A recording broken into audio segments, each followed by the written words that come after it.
Welcome to Bent Not Broken, where we empower and motivate women by sharing real-life stories of adversity and provide expert advice on how to overcome those obstacles and help you live your best life. Now here's your host, Juanita Kelly. Hello, friends. Welcome to episode 15 of Bent Not Broken. I'm your host, Juanita Kelly. There comes a point in all of our lives where we are faced with a choice. Some of us are not able to make our choices ourselves. For example, the decision to have a child or not is a very, very personal one. Some women choose to wait to have children because they are focusing on perhaps attaining their professional goals, or maybe they're looking for the perfect partner. And there's others of us who have been dreaming of having a child and for whatever reason are just not able to conceive. Can you imagine wanting to be a mother and not being able to conceive? Infertility is becoming more and more common these days, especially since many couples are waiting later in life to have children. We did some research and we found that 1 in 4 couples are affected by infertility. That's about 48.5 million couples worldwide experiencing infertility. On today's episode, we'll be talking about female infertility with author and counselor Iris Waichler. Today's episode is entitled Infertility. We'll be right back.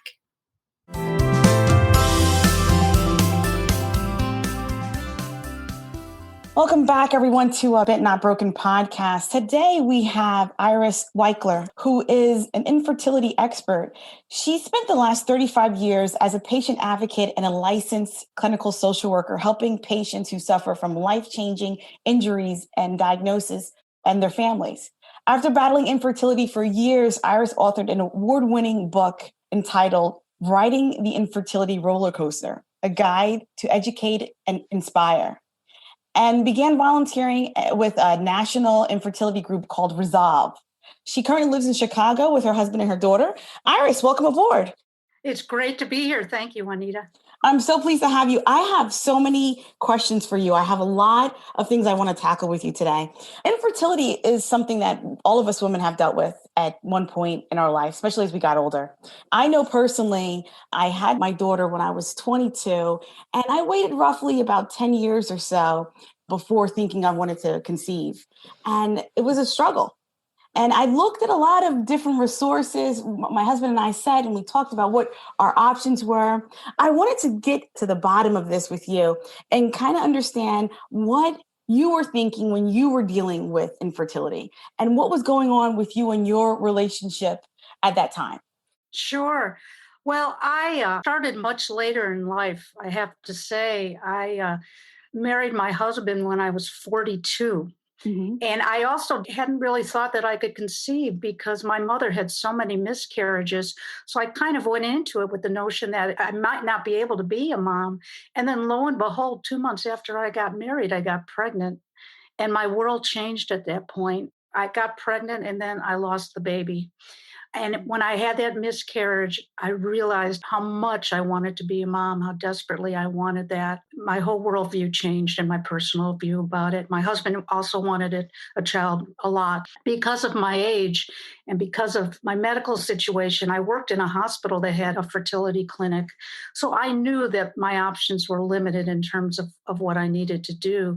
So I knew from the get-go that I needed to think about third-party reproduction, meaning using an egg donor, or I knew that my eggs, I was tested and I knew that my eggs were not going to be healthy eggs. And I wanted to optimize my chances as much as I possibly could.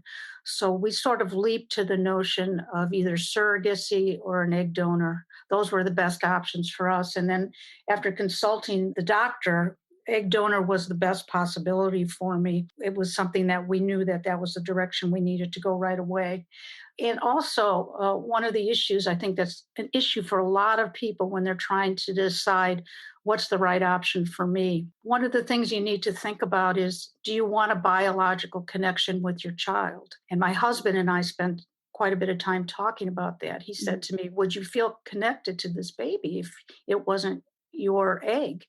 And my response to that was, Absolutely, because I felt there would be a very strong connection. That baby would be in my blood, my biology, my body would be keeping that baby alive, and that baby was going to come from me. And so I knew in my heart of hearts that that baby was going to be mine in every meaningful way. Mhm. So we started the process. We looked at possible egg donors, and then what happened was we picked someone that I thought would be the perfect person in terms of I wanted someone that physically looked like me. And we were very excited because we thought she'd be great. And it took months to find her. We were literally ready to start, and we got a call from the clinic saying she got pregnant, so we couldn't use her. So Oh, wow.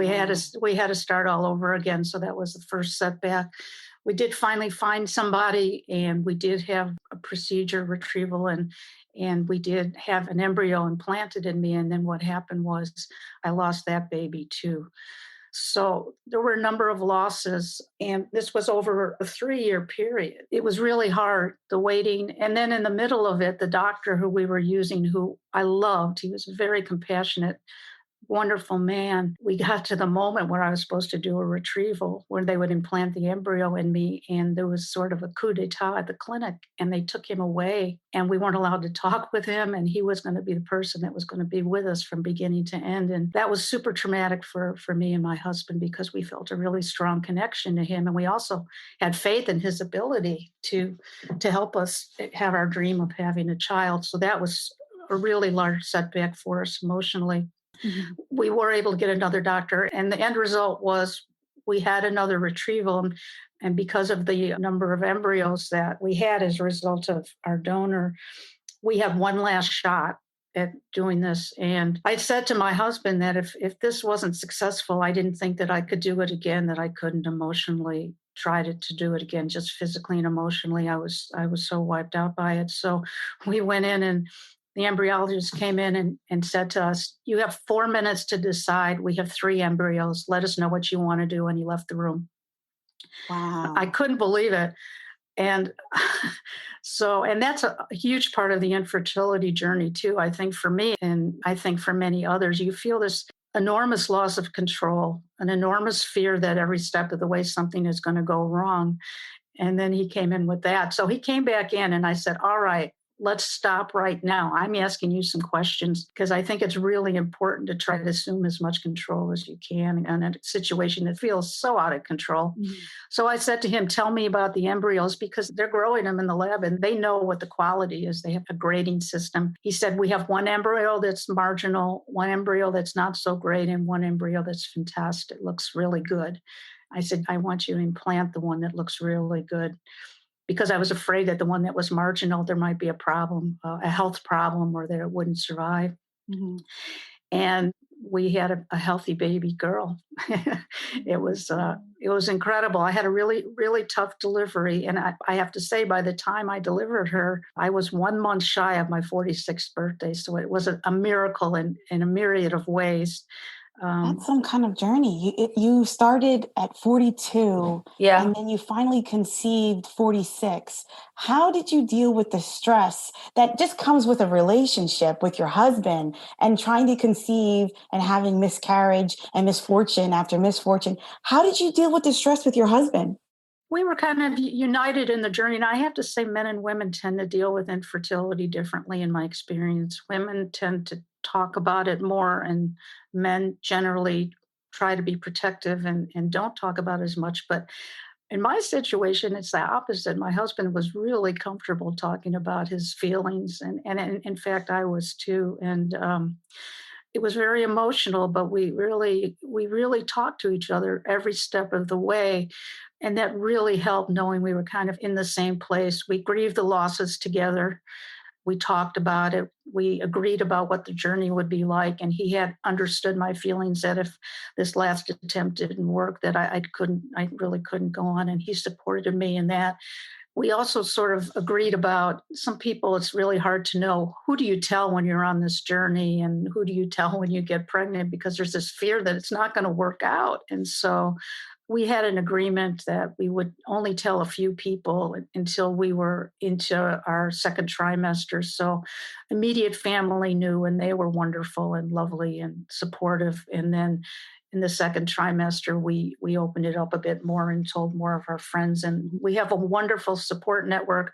I have to say, I think that's one of the advantages of getting pregnant a little later in life. And I would say this: one is you've experienced life crises earlier times in your life. And so it makes you feel a little better prepared to anticipate and cope with crises. And also, you have a community of loved ones, family, and friends that are around you a little bit later in life, too. And that really, really helped us get through the process.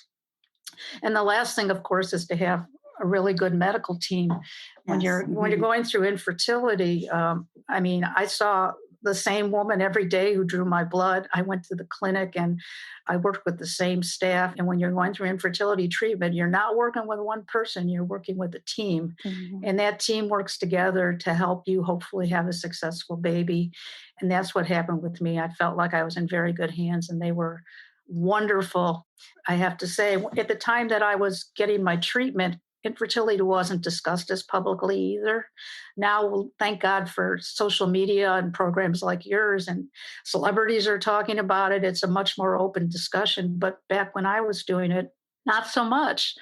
I would sneak out of work and go across the street to go to a phone to call my clinic and to make arrangements. I would sort of sneak to the clinic to get my blood work, which was drawn every day. I would go before, because I couldn't really talk about it with anyone at work, and I didn't want my bosses to know that I was trying to get pregnant. So that was an added complication, and certainly an added stressor for me as well. Did you feel that there was like a level of maybe a shame because you were Yes. having a hard time conceiving? Yes, certainly that. And also, I was concerned about openly sharing the grief and the emotions that were going along with it too, and the uncertainty.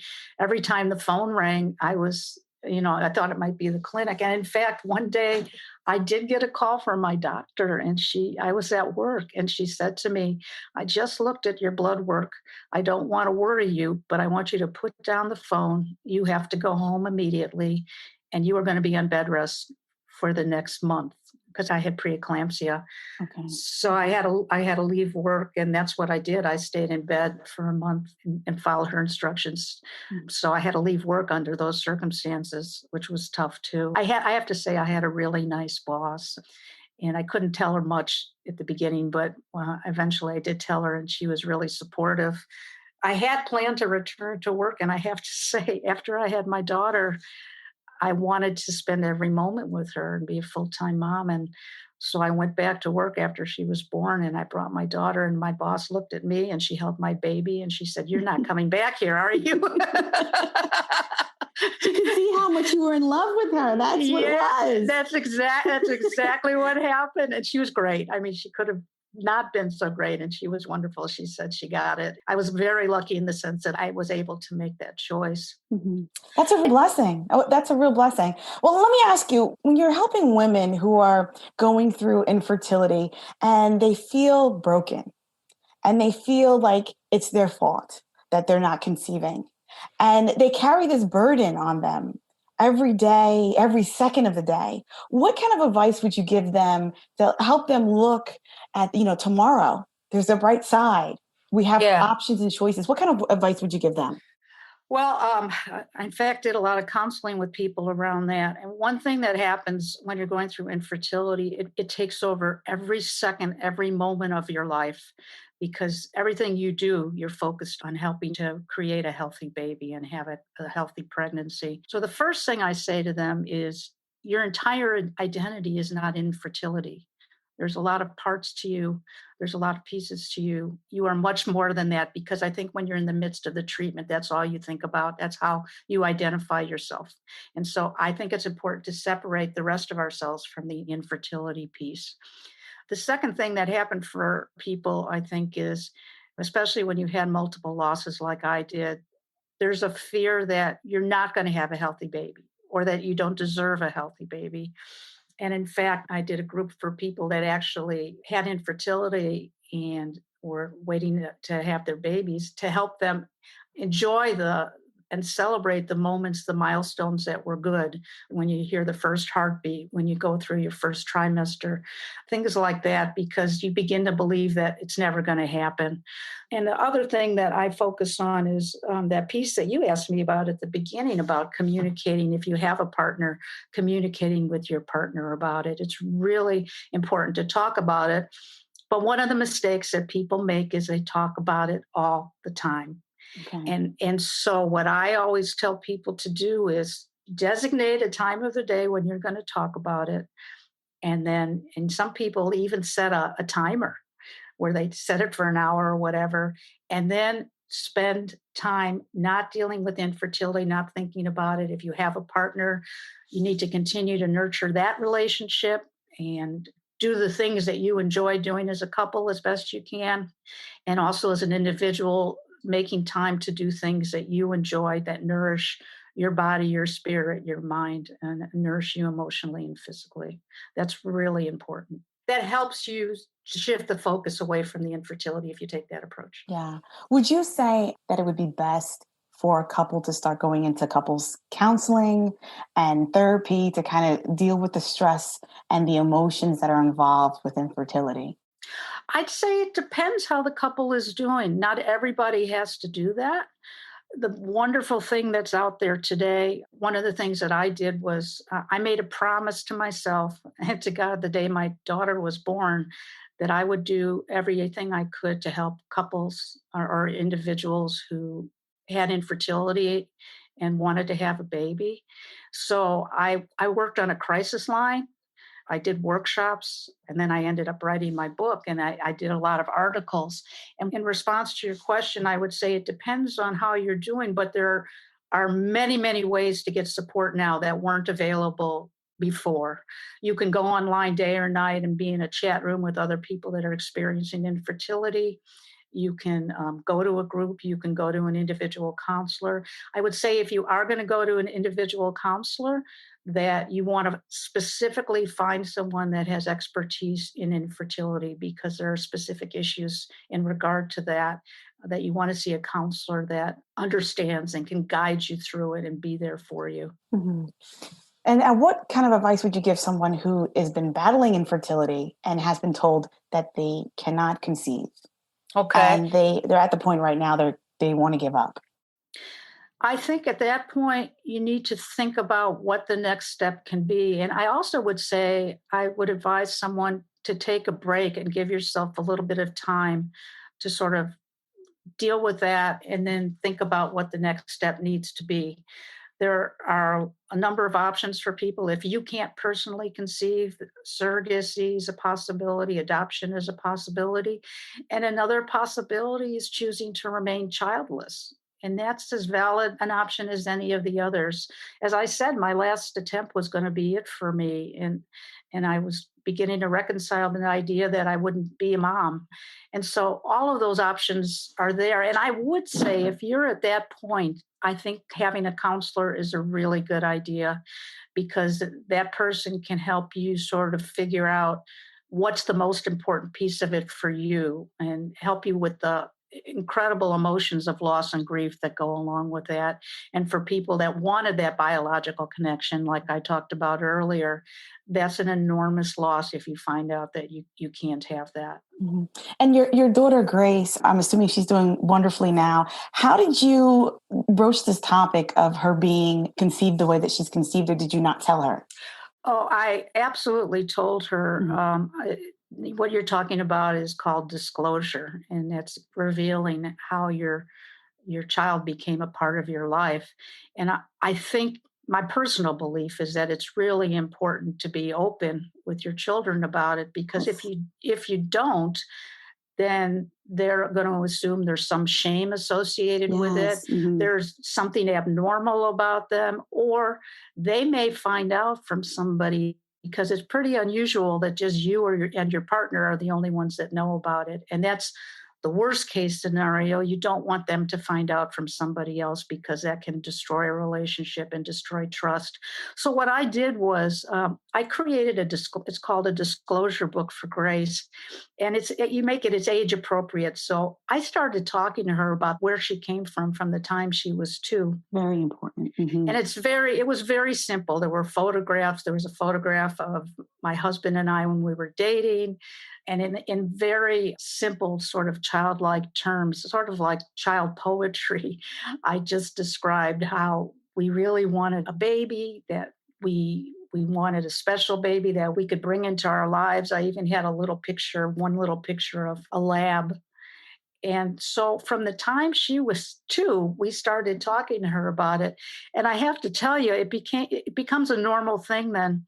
It really, to tell you how striking it was, when Grace was 3, we had a little play area that I used to take her to. It was called Fantasy Kingdom, and kids would go there and dress up like princesses and police and firemen. Anyway, I was there with her, and she wasn't too far out of my sight. I was sort of standing behind a pole, and this woman came up to her and said to her, "Are you here with your brothers or sisters?" And this is my 3-year-old daughter. And she looked at her and she said, "Well, my mom's eggs were old and I was the only baby she could have. So I don't have any brothers or sisters." And I looked at the woman's face and she sort of backed up. She wasn't quite sure what to do with it. And I got to tell you, it was a really proud moment for me. She got it, and it was so great. And wonderful. And here's the other thing that I did. It was another life-changing moment, another aha moment for me. There just weren't that many moms my age. I desperately wanted to be talking with people who were my age. I even went to the local parks hoping to try to meet somebody, and I was speaking a different language than people that were 20. Yeah. But because of my relationship with Resolve, I contacted Resolve and I just said to them, "Are there any other older, more mature moms in my area?" And it turned out there were 2 women that literally lived a block and a half from me. And they had had babies. They were around the same way as I did. And one of the women had started, we called it the Play Group. And it was really a parenting after infertility group. And there were 10 of us that got together, and we all were around the same age. We all had kids the same age. It was one of us that adopted a baby. And it was the best thing that I'd done. I was with other people that were my age.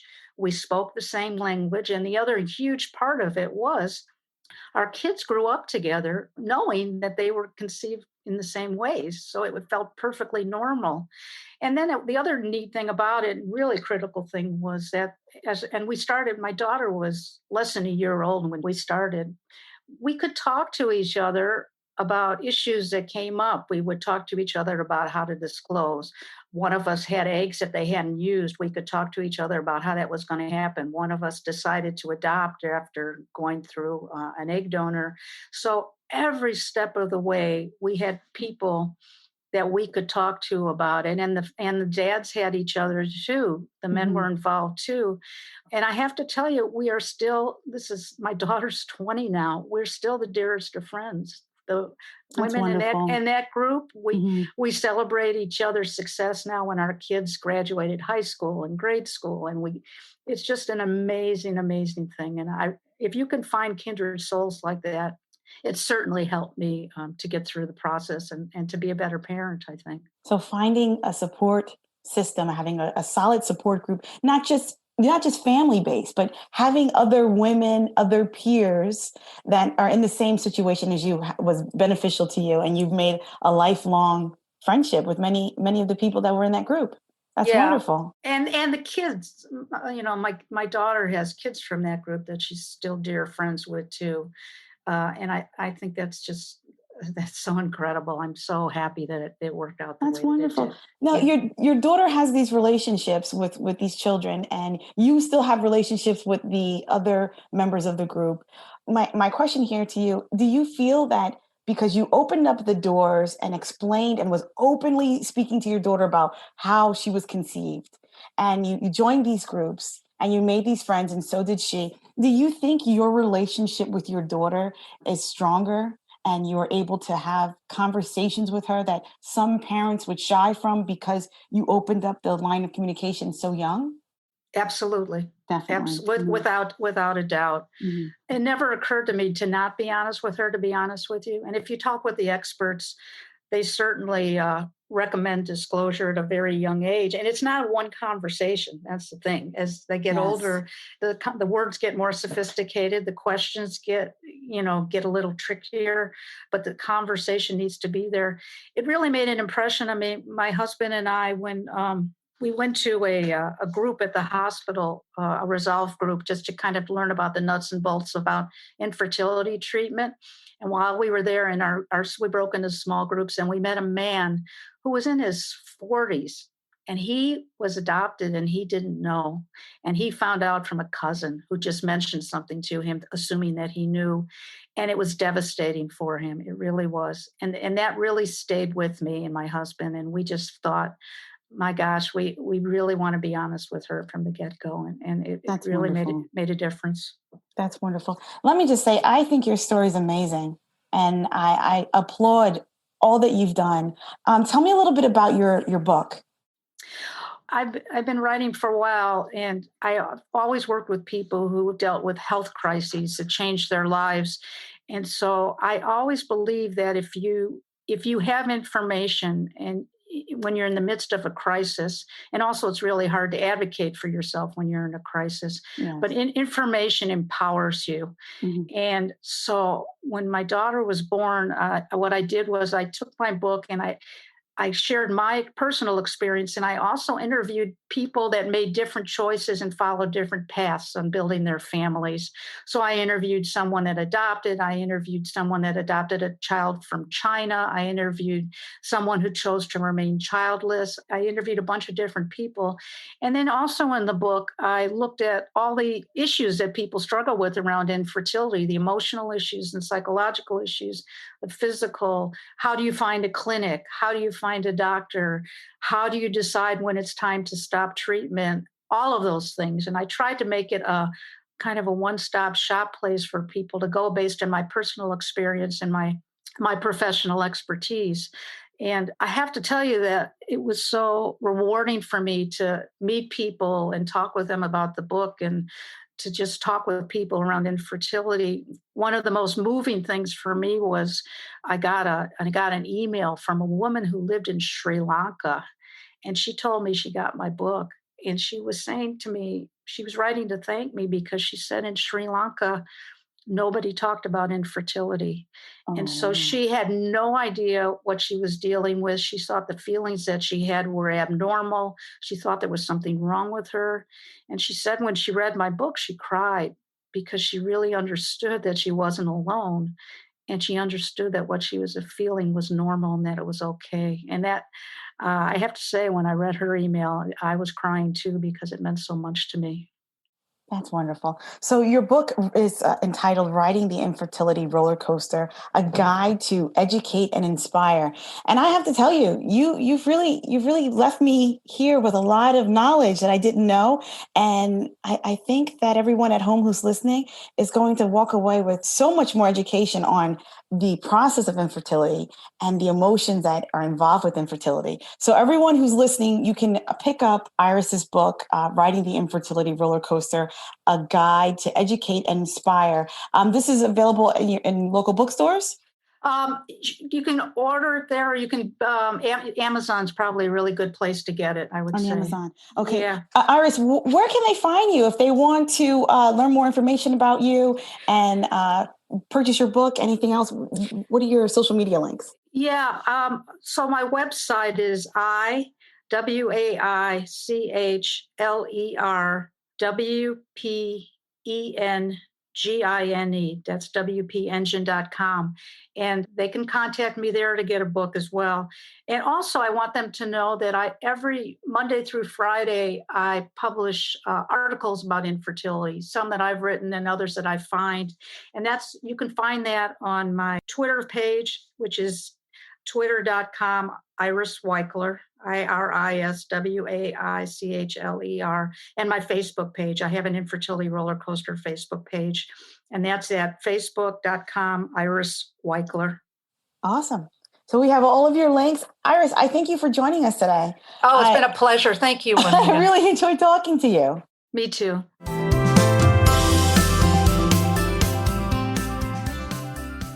On the next episode of Bent Not Broken, we talk with author and therapist Bethany Barton about moving on. Thank you all for joining us. We'll see you next time. Bye for now. This has been Bent Not Broken with Juanita Kelly. Thanks for listening. You can find us online at www.bentnotbroken.co, all major podcast platforms and YouTube. Be sure to follow us on social media at Bent Not Broken Podcast.